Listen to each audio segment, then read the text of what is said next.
uma relação formidável entre o Antigo e o Novo Testamento.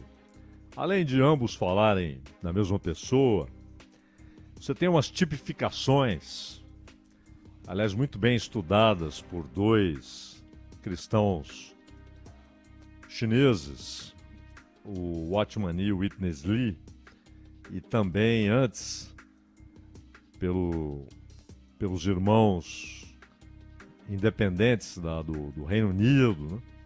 Essas tipificações, algumas são óbvias, né? O caso da Páscoa, que é a passagem.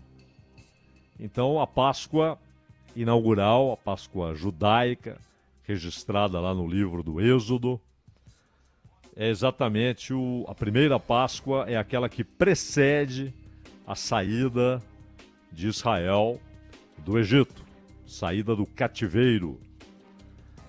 E tudo aquilo que também traz outras tipificações, como atravessar o Mar Vermelho, como o maná, que era o único alimento à disposição, como a água saindo da rocha, num terreno árido, seco, e a terra prometida, Canaã, a terra onde mana leite e mel. E tudo isso é uma tipificação de Cristo, que na sua morte e ressurreição fez com que todos que nele creem passem da escravidão existencial, espiritual, à escravidão moral, a rendição do homem ao pecado, à degradação, à corrupção, para a salvação, para a terra que mana leite e mel, que é o próprio Cristo, como ele é o maná, aquele que nos alimenta na travessia do deserto, como ele é a água que sai da rocha numa terra árida, seca, onde não se enxerga água alguma, ele é a água que sai da rocha. E uma outra tipificação, essa tem a ver com Gênesis, o primeiro livro da Bíblia, que relata a primeira mulher sendo criada, formada desde a costela do primeiro homem. Aliás, parênteses, há alguns anos, me lembro até que a Folha de São Paulo trouxe uma pequena matéria a respeito, alguns cientistas decidiram tentar algo parecido com camundongos, ratos, animais de laboratório. E eles ficaram surpresos porque eles conseguiram com o material genético da costela produzir, fazer um outro animal, uma fêmea de um macho. E ficaram surpresos, não deveriam ter ficado surpresos. Mas ali também é uma tipificação, porque quando Cristo morre na cruz, dele nasce um povo, que é a igreja. Ou seja, a igreja é a mulher que deriva de Cristo na cruz. E depois, no domingo, a ressurreição. A ressurreição que é a vitória sobre a morte. E que se estende, essa vitória, para todos que nele creem. Porque essa liberdade nunca é retirada por Deus dos homens. A liberdade de crer ou não, de aceitar ou não. Tanto que no Evangelho de João há um trecho que diz que a todos aqueles que nele creram e que posteriormente iriam crer, lhes foi dado o poder de serem feitos filhos de Deus.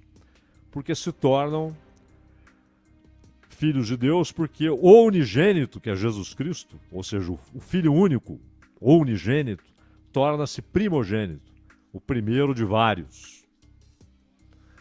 Então, nesta tipificação da igreja que nasce de Cristo, ou seja, a igreja Ela é de fato a assembleia, por isso igreja, né? A iglesia do grego, a assembleia, aqueles que são tirados para fora. Daí também a palavra santo, que santo é o separado, aquele que é colocado à parte. Então, a igreja, ela foi, nesses mais de 2000 anos, um grupo à parte, que não usa nome, não usa placas, não usa denominações, não adotou doutrinas humanas estranhas, mas manteve-se no Evangelho. Evangelho é uma palavra muito simples, porque significa boa nova, a boa notícia. Cristo é a boa notícia.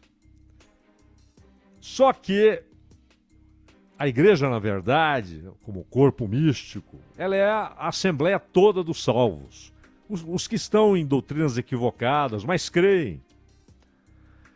Os que foram enganados, inclusive com doutrinas pagãs, que foram enfiadas na igreja, mas são salvos porque foram enganados ingenuamente e creem. Mas há, como Paulo alertou, como Pedro alertou, como João alertou, há os lobos no meio do rebanho, os enganadores. Aqueles que usam a assembleia, a igreja, para enriquecimento pessoal, para fazer fortuna, para inventar doutrinas que lhes favoreçam.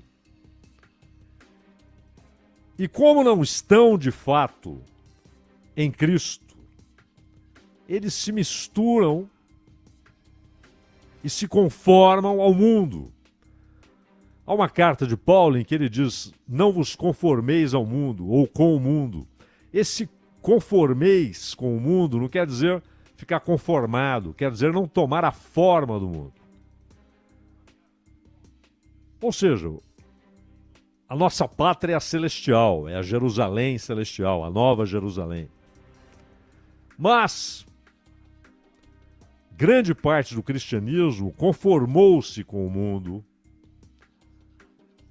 adotou a forma do mundo e preocupa-se não com as coisas lá do alto, para usar de novo uma expressão de Paulo, mas com as coisas do mundo. E mais do que isso, adotaram alguns uma ideia reformista. É preciso retroceder, valores estão sendo atacados e tal. Isso é uma rebeldia contra Deus. Porque a Bíblia diz que o mundo só vai piorar, que ele é irreformável e que o desfecho da história é a volta de Cristo. E ainda assim, 1000 anos depois, haverá uma última rebeldia e aí um novo céu, uma nova terra. Essa é a visão apocalíptica. Então, querer reformar o mundo, consertá-lo, é o que diversas religiões tentaram e tentam. O Islã deseja um mundo conformado à sua fé. E isso, de certa maneira, também aconteceu com o cristianismo. Basta ver as guerras na era moderna entre protestantes e católicos. Basta ver a administração de Calvino em Genebra, inclusive com punições para os que cometiam delito, punições que nada têm a ver com a Bíblia, nada tem a ver com o Evangelho. Mas há uma outra coisa. Os cristãos que estão apenas no Evangelho, e é bom lembrar, de novo Paulo, quando diz que se ele, Paulo, ou se um anjo aparecesse para aquela gente e pregasse um evangelho diferente daquele, ainda que fosse o mesmo, porém acrescentado disso e daquilo, ele diz: seja anátema. Seja anátema. Não há nada a ser tirado ou acrescentado. O Evangelho é Cristo. Nada que vá além de Cristo ou fique aquém de Cristo é o Evangelho. Mas o cristianismo institucional, e institucional porque é humano, obra humana, e não aquela igreja que sempre está à parte, a lâmpada sempre acesa na casa de Davi, né, como diz a Bíblia. A igreja institucional, em todas as suas formas, antes da reforma, só o catolicismo, depois da reforma, com o luteranismo, com o calvinismo e com todas as derivações. Em muitos casos, ocorreu o fenômeno da formação de doutrinas humanas. Inclusive a ideia de que a riqueza é uma espécie de comprovação da salvação. Olha só o nível de rompimento com o Evangelho. Deus, quando se faz homem para morrer no lugar do homem,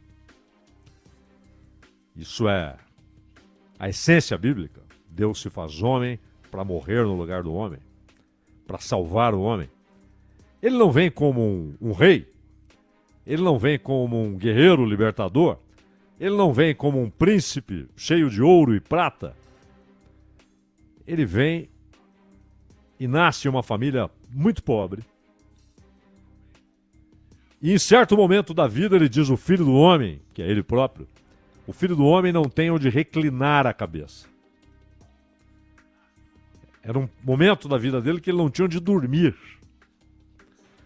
Quando provocam Pedro, querendo saber se Jesus pagaria o imposto religioso, imposto mosaico, Pedro vai procurá-lo e ele já sabe do que se trata. E ele diz para Pedro: vai lá e pesque um peixe. E quando ele pesca o peixe, ele encontra o valor exato para o pagamento do imposto religioso, em nome dele, Jesus, e em nome de Pedro. Porque ele não tinha, ele, Jesus, não tinha aquela moeda, que ele poderia obter num peixe. Mas ele não tinha. Quando ele manda os discípulos, ele diz: não levem outras sandálias, outras túnicas. Levem só o que vocês têm para a pregação do Evangelho. Ele era pobre, mas não só para dar um exemplo.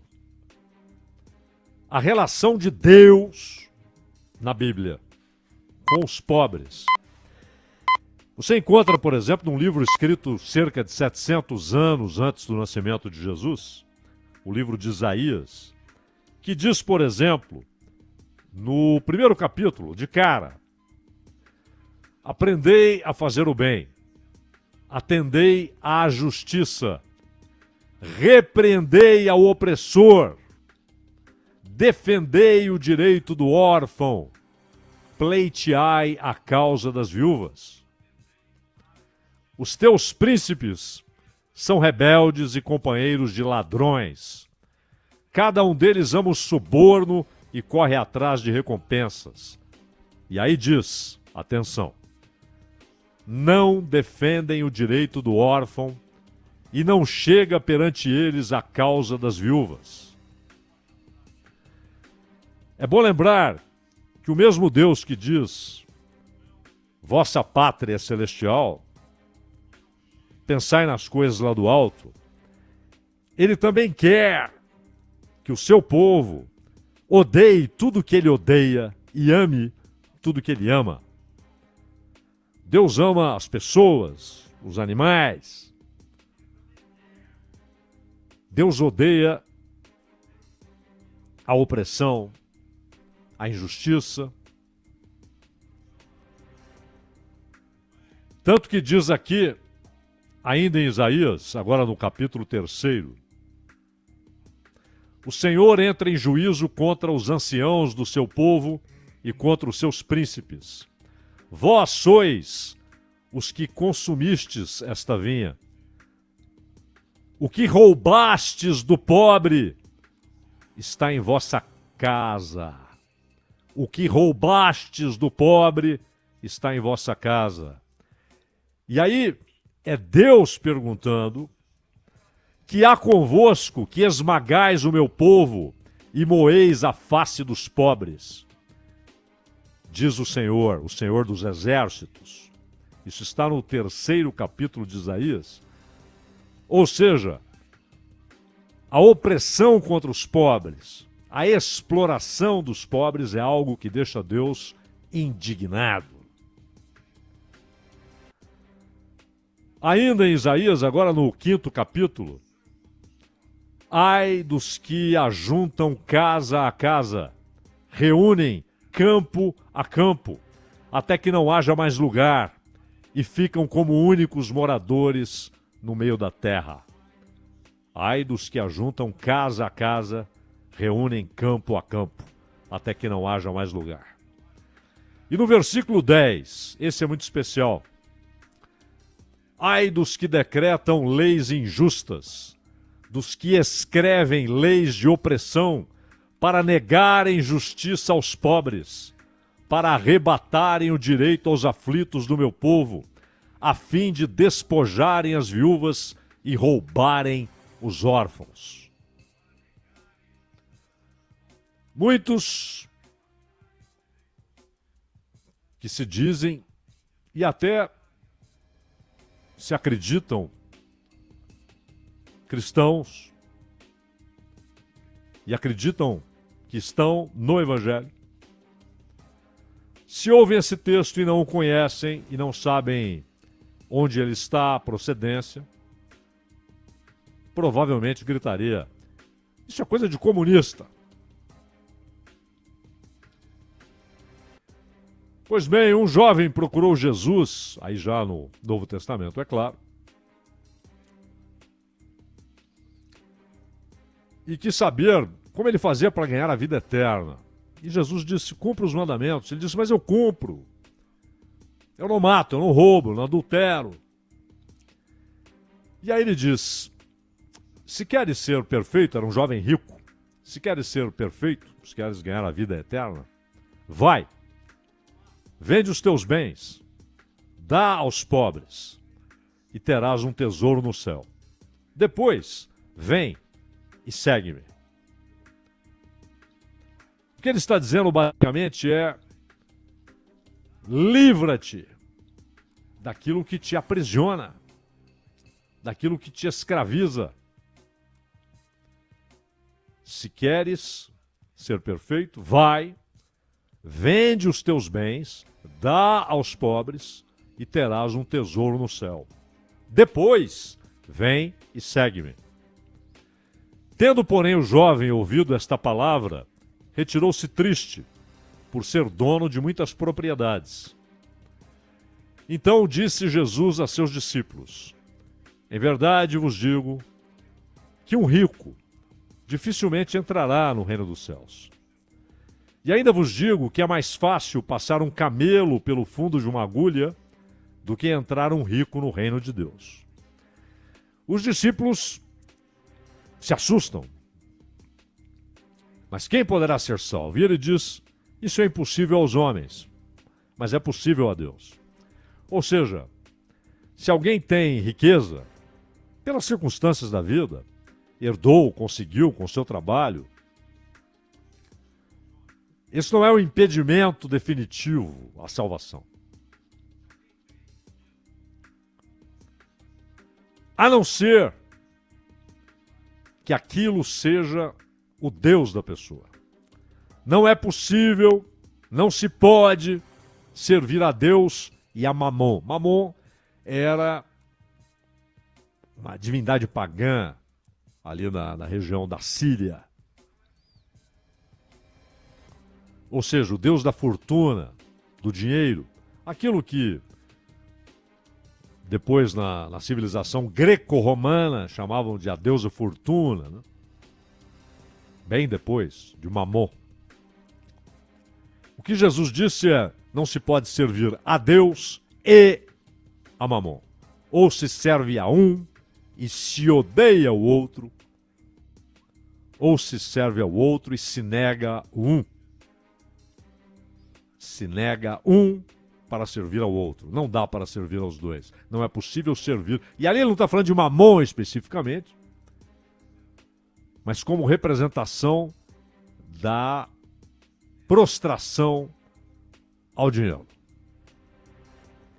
Paulo diz: o amor ao dinheiro é raiz, não é a única. Mas ele diz: o amor ao dinheiro é raiz de todos os males. Ele não fala o dinheiro como uma invenção inteligente do homem para facilitar as transações de troca. É um meio de troca. Mas o amor ao dinheiro.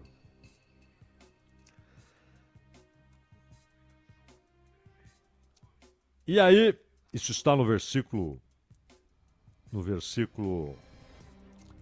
essa conversa com o jovem, no versículo 22, 23 e também no versículo 24 do capítulo 19 de Mateus.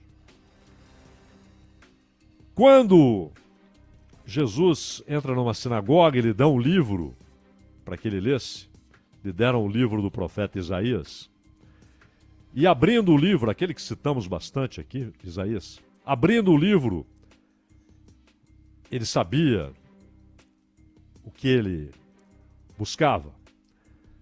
E leu: o Espírito do Senhor está sobre mim, pelo que me ungiu para evangelizar os pobres. Ou seja, evangelizar é trazer a boa nova, trazer a boa notícia, trazer o próprio Cristo. Evangelizar os pobres. Enviou-me para proclamar libertação aos cativos e restauração da vista aos cegos, para pôr em liberdade os oprimidos e apregoar o ano aceitável do Senhor.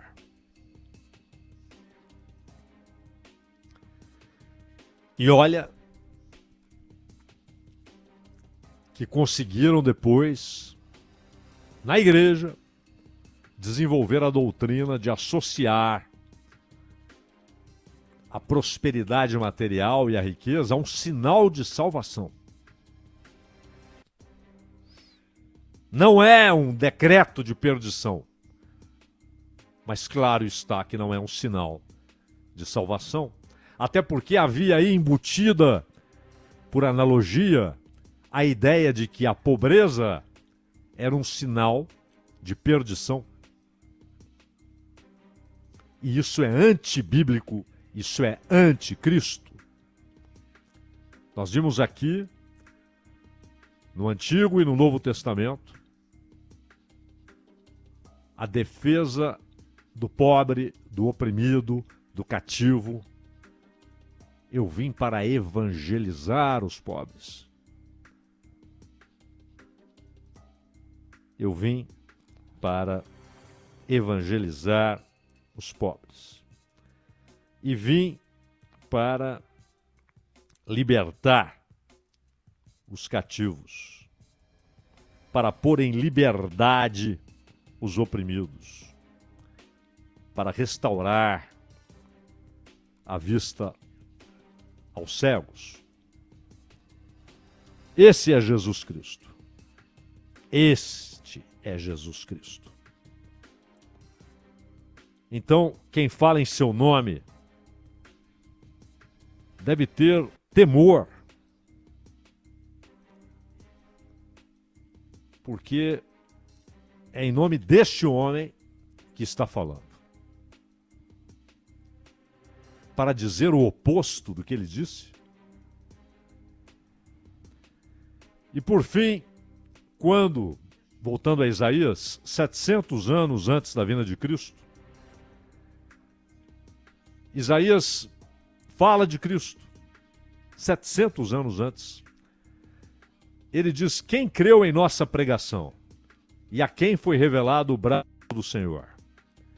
Porque foi subindo como renovo perante ele e como raiz de uma terra seca. Atenção, como ele descreve o Cristo. Não tinha aparência, nem formosura. Olhámo-lo, mas nenhuma beleza havia que nos agradasse. Era desprezado e o mais rejeitado entre os homens. Homem de dores e que sabe o que é padecer.